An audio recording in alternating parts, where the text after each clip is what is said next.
Well, today I got clearance from my attorney to talk about a lawsuit that involves a little over $2 million that I've been in for over 2 years now that has just spent so much money financially fighting this. I got clearance to talk about it. I'm going to name the company, give you a little bit of insight in this video, and talk about what I consider the dark side of Shopify dropshipping. Now, if you're not familiar with who I am, my name is Hayden Bowles. I've been in this industry for over 6 years now. I've also built one of the largest e-commerce based YouTube channels. We also talk about real estate and personal finance and things of that nature. So make sure to like, subscribe, and comment. By the way, doing those three things will also get you automatically entered into our giveaway. We give away one free course, free custom built Shopify store, and usually some cash in every single video. The winners get announced over on my Instagram. So make sure to do that, like, subscribe, and comment. And before we get into this, I want to let you know we're about to jump 4,000 miles away to my home in Puerto Rico. These are the things that most people in the industry can't properly give you advice on simply because they haven't gone through it. A lot of people that teach in this industry, no hate against them at all. They've had a couple stores, they've done well, maybe they've seen a lot, but they really haven't built brands and haven't built 50 plus Shopify stores and had things up and down and successes and failures. So they really haven't gone through a lot of these issues, and I just want to paint a very clear picture so that they can just help you out long term. That's my only goal here. So hope you enjoy the video. Let's jump back to my home in Puerto Rico and we'll go through it. Please help me, I'm lost. I can't find my house.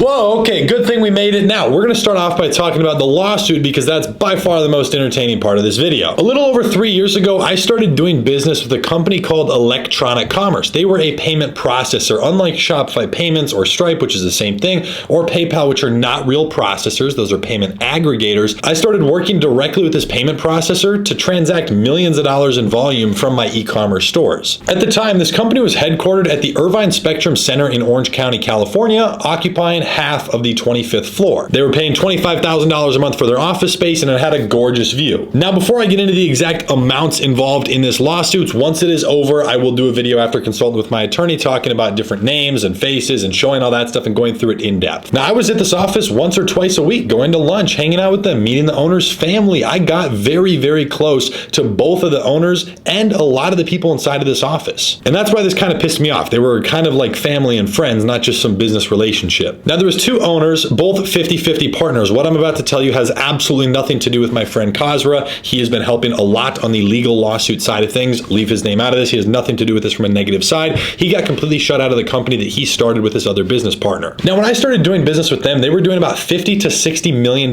per month in gross sales volume. I helped refer them a lot of friends. About a year and a half later, they were doing $70 to $80 million a month. I brought them tens and tens of millions of dollars worth of business referrals because they treated me so good and they helped me process sales. Now, here's where things get interesting. I did over $2 million in revenue just through a couple of my accounts that had a 5% reserve hold, which means if I do $1 million, 50,000 of that is getting held in the account just as a reserve, as a safeguard in case anything goes wrong. That's very basic. That's very standard in the industry, in the payment processing world, which, by the way, is heavily regulated. That's why a lot of these guys are coming under serious fire and are looking at jail time. So with over $2 million that had a reserve against it, I had a little over $100,000 sitting there, which wasn't a big deal until the company started getting a little bit shady. Phone calls weren't getting answered. Emails seemed to not be getting returned. It just became a little unsettling. So I requested to close my accounts. I moved elsewhere for my payment processing. So I had about $102,000 in reserve, which is now the subject of a lawsuit. And one of the owners, not Kazra, has decided to defraud all the customers. This has been going on for quite some time. They basically stole all the reserves from everybody,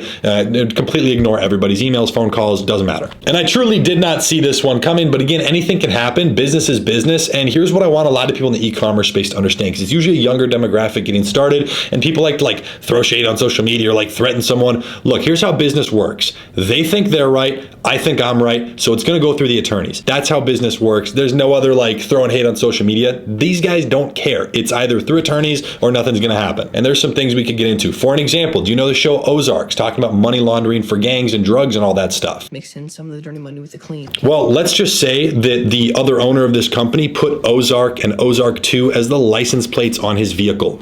Clearly obsessed with money laundering. And there's a lot more other interesting stuff. I don't want to get into it right now. Once the lawsuit's over, more than happy to talk about it. Now, I'm a solution-oriented person. What could I have done better? Number one, if you're using a processor, there needs to be a cap that is a dollar amount. Totally fine. This is normal. Like a rolling reserve is super standard, but usually you're going to see about a $25,000 to $50,000 cap of a reserve. So they're going to hold 5, maybe 10% of your revenue until you hit, let's say, $50,000 sitting in your account. This is actually something that I followed. I had requested requested that, I had a $50,000 cap per account. The problem is these total funds that we're talking about and that are in discussion here, this was multiple e-commerce stores, 2, 3, 4 of them. So that's where that issue comes into play. And while I did have that, that wouldn't have really solved the problem here. But for most people, that's a really good tip. Now, something I wish I would have done, if you are closing a merchant account, honestly, I would do this even for Shopify payments if they're holding some of your funds. Have an attorney ready to go and have them send a demand letter for the release in a friendly way. So instead of you requesting it, go through an attorney. I think it's a better option. It's more serious. And again, in a friendly way, not aggressive. However, they can legally hold your money for 6 months. And this is why PayPal is in huge lawsuits, I think for billions of dollars right now, because they're holding people's money, mine included, for longer than 6 months. They held my money for over a year. I didn't bother suing them. It's PayPal, going to cost a lot of money to do it. And it was over like 15 grand, but I eventually got the money over a year later. That's very illegal. And keep in mind, these companies need to be regulated very closely. It's a financial instrument. This is taken seriously. It's not some local court. You're talking about the SEC. Now, a 180-day release is standard, so they're going to hold the money for 6 months just to cover any chargebacks after the account is closed, basic things like that. However, I lost another 5 months believing their BS that they kept telling me, oh, we're waiting for this delay, or oh, this and that. And I did that because they were my friends. And up to this point, yeah, they were doing some weird stuff, but I had no reason to believe that they were trying to screw me over. I mean, these guys were doing $1 billion a year, and I helped them get there. Like, I brought them a chunk of that. That's pretty serious. And just a side note to everybody started in the e-commerce space, it doesn't mean you can't use these, but Shopify payments and Stripe are the same thing. Stripe is not a real payment processor. They are an aggregator. That means when you go sign up for your account, you can start processing payments today. No real payment processor does that. It takes weeks to get approved. They want documents. They have to go through underwriting. Again, it's a heavily regulated financial instrument.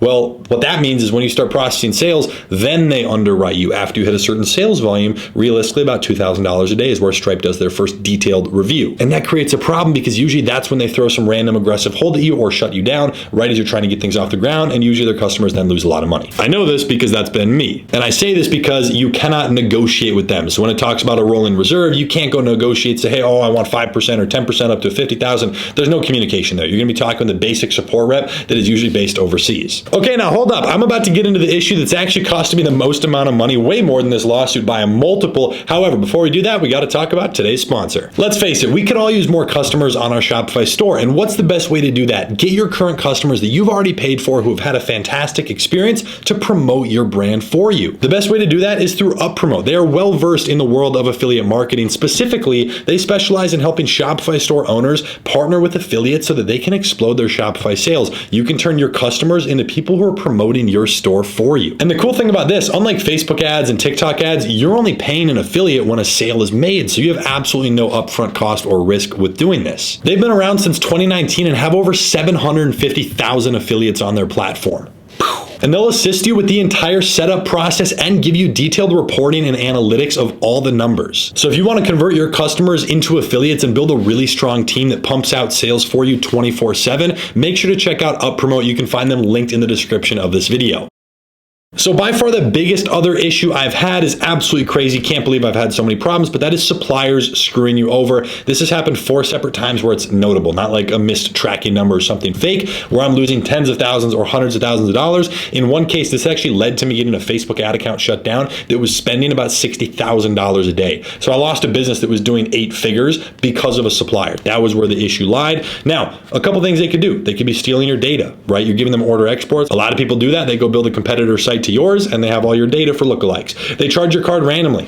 That's why I do wires nowadays, but you got to be careful with that anyways, especially with the new supplier. But I've had people randomly run my card for 10 grand and then never talk to me again. Crazy stuff. Obviously, you charge it back. Also, not sending orders, very common. Sending pieces of orders. You place an order for 3,000, they only send 2,000 or 2,200. Sending you a bunch of tracking numbers, hoping you won't notice, which most people really don't. Slight variation changes of the product to cut costs for them. So you think that your customer is getting something really good, but they kind of get a crappier version of it. Very common. Also, not providing the exact custom packaging you're paying for. If you're still drop shipping, you don't have it in a third-party logistics center or something a little more legit, the manufacturer can sometimes try to screw you over and send you maybe not as nice of a package or with worse ink on it that rubs off, or they can do a lot of really creative things that I've seen to screw you over. Now, here's what I did to really help out on that. I verify random orders through each batch. As I scale, I always hire a virtual assistant. For me, I have never put this in person, but a virtual assistant, because it's pretty easy, who verifies each and every single order through a reputable tracking site, not whichever one the supplier gives you. Unless the supplier is giving me one that I supplier to use, I'm gonna go use the most reputable tracking that you can possibly find. There's multiple huge companies, not some like sketchy website I've never heard of that the supplier's sending, because frequently they own that website. They can create fake tracking. And by the way, this really only happens if you're using like AliExpress and random suppliers. If it's a referral or like one of the suppliers we give you inside of our e-commerce course, which you can find linked below, those are legit, they're vetted, they're someone that people have worked with before, so it's always best to get a referral. Now, another thing you can do is monthly calls with your supplier. Maybe not as frequent as you're starting out. For me now, I do it bi-weekly, meaning every 2 weeks, so twice a month. We just game plan, check in on the orders, and build and maintain a relationship. Let me give you an example. This is where you need to be with your business relationships. I can stay whenever I want at one of my suppliers' homes whenever I'm in town if I ever go visit. That has been offered 100 times. I've hung out with him, swam in his pool, had a great time. We go get lunch. Whenever I'm in town, every single time, without a doubt, we're hanging out, we're doing something. Get it to that level. I give a resource and contact method in my course. It is one of the best-selling e-commerce programs for a reason, to that exact supplier, because I have such a great relationship with them. Never once has there been a single tracking problem. Sure, like a tracking number was wrong or something was off or an order got missed, but never a problem that actually costed money or that was malicious. And that's the most important thing to me, is building those correct relationships. And I'll give you a fun fact. Someone has actually paid me exactly $20,000 for a supplier contact before. They were doing about $400,000 a month. They were drop shipping. It was a freaking nightmare. They were making a lot of money, but now they're getting crazy amounts of refunds, chargebacks, negative comments, and $20,000 to solve that problem is nothing. They probably would have paid way more, but I wanted to give them the right person. And at the time, I wasn't sharing contact info like that. I mean, I've guarded the people that have done me well for so long. Like and the reason for that, I've never actually said this before, but I used to guard electronic commerce as a payment processor. I wouldn't even give it to friends, but I started giving it out. Then I started talking about it. I started just giving it out to people and helping it. And lo and behold, they blew up. Maybe they got too big for their britches. Who knows? They started screwing people over, which screwed me over. So I'm very close guarded with my stuff, as well as with suppliers. I always want to make sure there's the proper relationship there and the right expectations being set. So make fun of me all you want, but that's how I'm in a legal battle right now for a little over $102,000. It's costing me a good amount of money to fight. And let's be very, very freaking clear. I will gladly, with a smile on my face, spend way more than the $102,000 making sure this asshole and his 3 friends go to jail. And some people might say, why? Because that is the way that I do business, especially when this impacted people around me. I want to make sure that justice is served, and to the fullest extent of the law. I'm not going to go breaking any kneecaps, but we can do certain things on the internet to make stuff more difficult. Maybe with messing with websites, maybe other stuff. I'm not saying I've done it, but there's a lot of things we can do. We're internet kids who also now buy real estate, I guess. Hey, so hope you enjoyed this video. Don't forget to check out our e-commerce program linked below. It is the best-selling program in the industry for a reason. Also, check out UpPromote. Thank you for sponsoring today's video. They're a great resource that you can use if it applies to you. Other than that, leave a like and I'm out.